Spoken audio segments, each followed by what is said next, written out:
Now the question is the two irons P and Q have resistance 10 ohm and 20 ohm.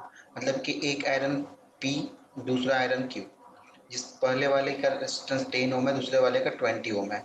Both are connected to a voltage source of 220 volt. अच्छा, इसका मतलब क्या दोनों के लिए voltage supply क्या है, सेम है.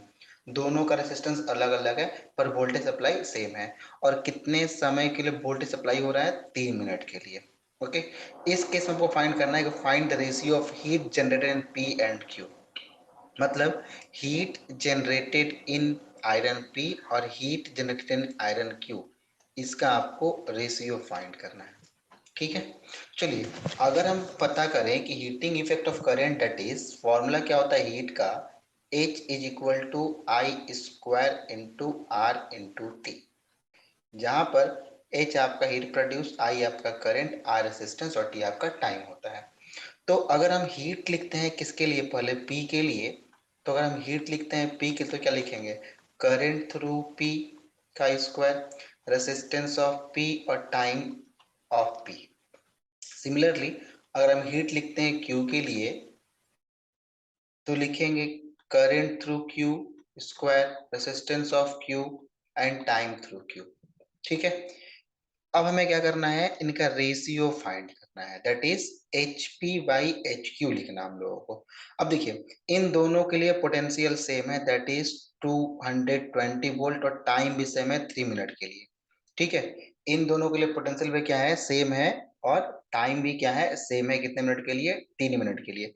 तो अगर हम इस फॉर्मूले को, ठीक है, अगर मैं इस फॉर्मूले को आई के टर्म को रिप्लेस करना चाहे पोटेंशियल के फॉर्म में, then according to Ohm's law V is equal to I R and therefore I is equal to V upon R. ठीक है. I क्या हो जाएगा, V अपॉन R हो जाएगा.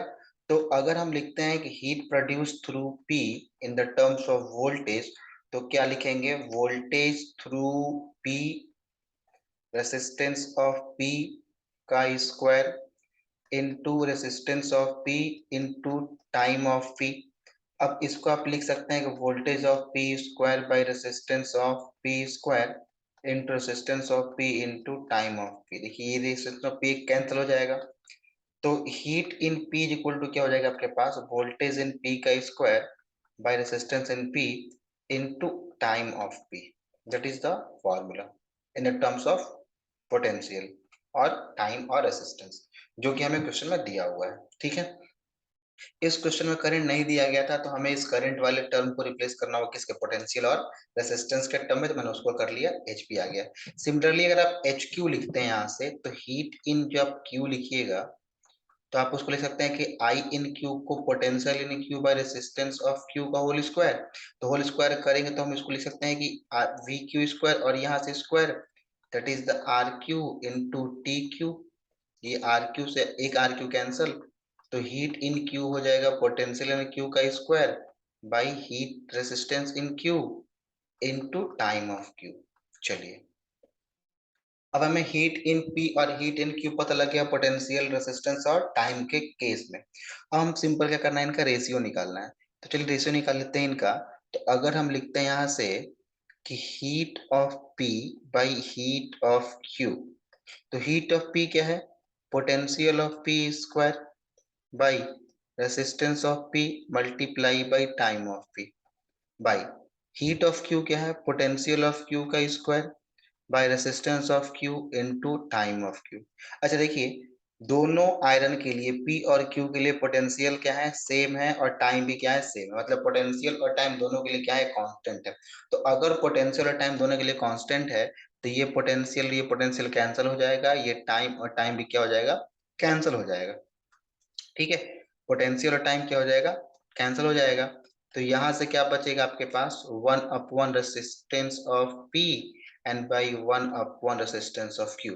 तो यहां से इसको हम लिख सकते हैं, that is heat in P by heat in Q is equal to 1 by resistance of P multiply by resistance of Q into Q by 1. Okay. तो मतलब ये जो आपका हीट हो गया, रेसिस्टेंस का इनवर्सली प्रोपोर्शनल हो गया, यहाँ से दिख भी रहा है यहाँ पे आपको, हीट जो रेसिस्टेंस का इनवर्सली प्रोपोर्शनल है. ठीक है. यहाँ से भी दिख रहा होगा हीट जो आपका रेसिस्टेंस का इनवर्सली प्रोपोर्शनल है. तो आप इसको बोल सकते हैं कि heat in P by heat in Q is equal to resistance of Q by resistance of P. Resistance of Q आपका 20 है, that is 20 ohm. Resistance of आपका पी कितना है, 10 है बाई 10। ये कैंसिल हो जाएगा, रेशियो कितना हो जाएगा, 2:1। ठीक है, रेशियो क्या हो जाएगा इसका, 2:1 हो जाएगा। It is heat, find the ratio of heat generated in P and Q. I hope ये सॉल्यूशन आपको समझ में आया होगा।